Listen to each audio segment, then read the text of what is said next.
Good morning friends, interesting case series में आपका स्वागत है।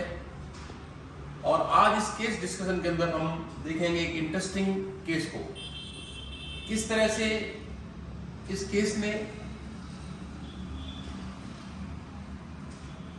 चिकित्सा के लिए और चिकित्सकों के लिए एक लर्निंग मॉड्यूल दिया है। और यह वीडियो मेरे सभी चिकित्सक साथियों के लिए इम्पोर्टेंट है, साथ ही आमजन के लिए। ये बच्चा जिसका नाम मनीष परमार है, लगभग 16-17 साल का बच्चा है। ये आज से 20 दिन पहले इसको अपने गांव के अंदर बुखार आता है। और क्या क्या समस्या हुई थी वो बच्चा खुद ही बताएगा कि इसको दिक्कत कब से हुई थी और सबसे पहले क्या परेशानी हुई। मनीष, पहले मेरी यहाँ पर सूजन आई थी। उसके बाद मेरे को फीवर आया। फीवर आने के बाद मैंने ट्रीटमेंट लिया धौलपुर जाकर। उससे मेरे को इन्फेक्शन हो गया। कहने का मतलब ये है, पहले इसकी गर्दन में सूजन आ गई थी, साथ में इसको बुखार आया और बुखार आने के बाद में इसे गले में दर्द रहा।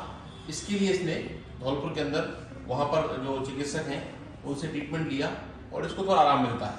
फिर वापस एक दो दिन थोड़ा आराम मिलता है, उसके बाद पुनः इसको वापस वही दर्द, सर में दर्द और उल्टी स्टार्ट हो जाती है। सर में दर्द और उल्टियाँ होती हैं, इसके कारण परिवार वाले परेशान होते हैं और वो इसको पुनः वापस धौलपुर इलाज के लिए ले जाते हैं। अब दूसरे चिकित्सक साथी को दिखाते हैं, वहाँ से वो दवाई मिलती है, फिर भी इसको आराम नहीं आता है। फिर वापस गाँव आ जाते हैं, वहाँ लोकल कोई ट्रीटमेंट लेते हैं, बट फिर भी इसके वापस वही बुखार, सर में दर्द और उल्टी होती है। लगभग 5-7 दिन ये गाँव के आसपास ये प्रश्न चलता रहता है। इस बच्चे को बुखार आता है, गले की सूजन थोड़ी कम हो जाती है किसी ट्रीटमेंट के कारण, और सर में दर्द उल्टी बनी रहती है। सर में दर्द उल्टी और बुखार के कारण 5-7 दिन दवाई मिलने के बाद आराम नहीं मिलता है, इसलिए घर वाले परेशान होते हैं और वहाँ से ये लोग लेकर के हमारे पास पहुँचते हैं। जब हमारे पास पहुँचते हैं तो मैंने बच्चे को एग्जामिन किया, पेशेंट को, और उस टाइम ऑन एग्जामिनेशन जो इसकी फाइंडिंग्स थी, फाइंडिंग ये थी कि इसको एक तो इसको बुखार था, पेशेंट है वो लो ग्रेड कंटिन्यूअस फीवर, मतलब इसका जो फीवर था वो 101 और 100 के आसपास बुखार रहता है इसको, और बिल्कुल अर्ली मॉर्निंग और इवनिंग इन दोनों समय पर इसको बराबर बुखार आता। दूसरी चीज देखी तो इसकी आंखें थी वो रेड थी, लाल आंखें थी इसकी, और इसकी प्रीवियस हिस्ट्री जो कि गले में सूजन आई थी, गर्दन में स्वेलिंग आई थी, उसको देखते हुए मैंने सस्पेक्ट किया कि he might be suffering from some viral infection that may lead to parotitis, which leads to fever and body pain and headache and this thing. Fever, body pain, headache, vomiting और viral infection के लिए एक simple treatment दिया गया, but due to the continuous headache and vomiting and patient is refer from the periphery, for that purpose मैंने इसका एक MRI भी कराया और उसका एमआरआई बिल्कुल नॉर्मल था। इसके अंदर कहीं कोई ब्रेन इन्फेक्शन यानी कि मेनिंजाइटिस वगैरह कोई साइन नहीं था। और इसका आई चेकअप भी कराया। आई चेकअप के अंदर भी फंडस, इंट्राऑक्यूलर प्रेशर सब नॉर्मल था, केवल कंजक्टिवा के अंदर रेडनेस थी जो कि कई बार नॉर्मल वायरल इन्फेक्शन से मानी गई। इसको ट्रीटमेंट दिया तो इसकी आंखों के अंदर जो रेडनेस थी उसमें रिलीफ मिला। हमारे पास पेशेंट 2 दिन रहा, उसके अंदर इसको हेडेक ठीक हो गया हल्का सा, और उल्टियां भी ठीक हो गई, उनको बुखार भी नहीं आया। ये सब देखते हुए एक सिंपल वायरल फीवर के हिसाब से इसको छुट्टी कर दी। बट मेरे दिमाग के अंदर उस समय भी एक प्रश्न ये था कि इस बच्चे को जो इसके काउंट्स थे वो बढ़े हुए थे, लगभग 15,000 के आसपास, जो कई बार अगेंस्ट द वायरल इन्फेक्शन होते हैं। एक इसका जो ESR था वो 85-86 था, वो भी मुझे थोड़ा सा डाउटफुल लगता था, बट फिर भी बच्चा तो अगर ठीक था, ये खा पी रहा था आराम से और इसको थोड़ा रिलीफ मिला तो घर भेज दिया गया।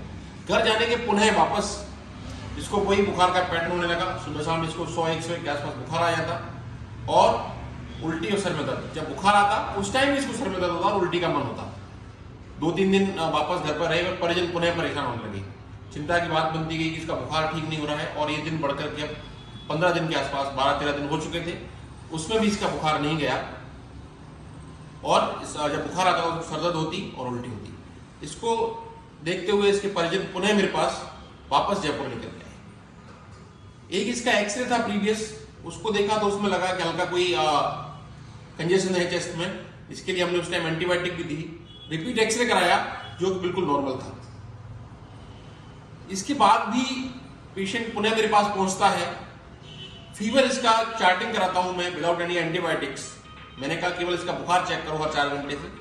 फीवर की चार्टिंग करते हैं, उसके अंदर पेशेंट को कंटिन्यूस फीवर रहता है 100 डिग्री के आसपास, और सुबह शाम करके वो 101 के आसपास पहुंच जाता है, इससे ज़्यादा नहीं बढ़ता है। कंटिन्यूस फीवर था 100 से 100 के आसपास।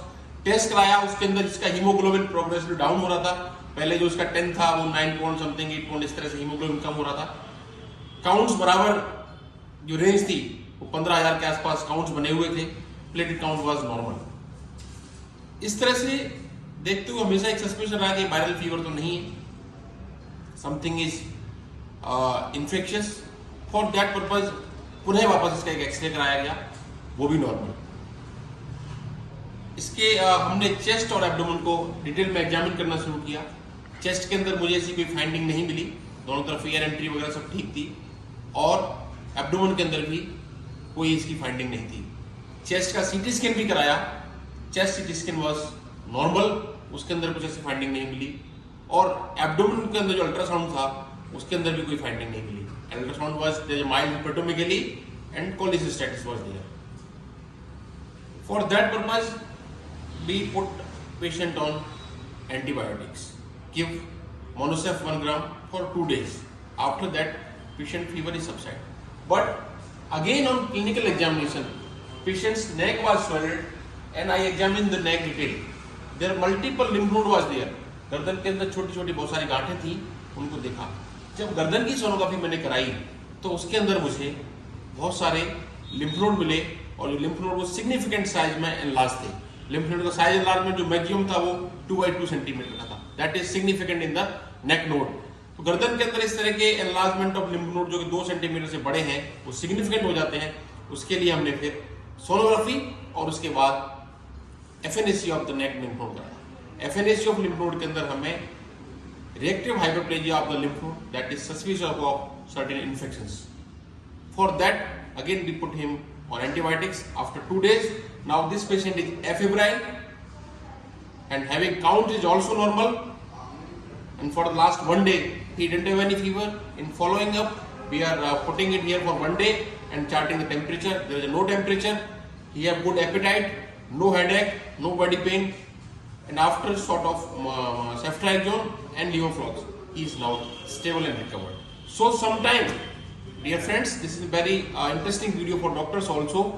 Simple case of fever sometimes have a complication and sometimes misguided due to certain factors. But we should always keep our eyes open and planning to investigate the patients. हमें अपने vision को और आंखों को हमेशा खुला रखना चाहिए और कोशिश करनी चाहिए कि ये कारण क्या है इसके पीछे। ये प्रयास रहा कि इसका कारण देखा जाए, बुखार क्यों नहीं जा रहा है, क्यों नहीं जा रहा है। फिर हमें एक पर्टिकुलर कारण मिला और मुझे लगता है कि अब बच्चा ठीक है और आगे भी ठीक हो जाएगा। Thank you.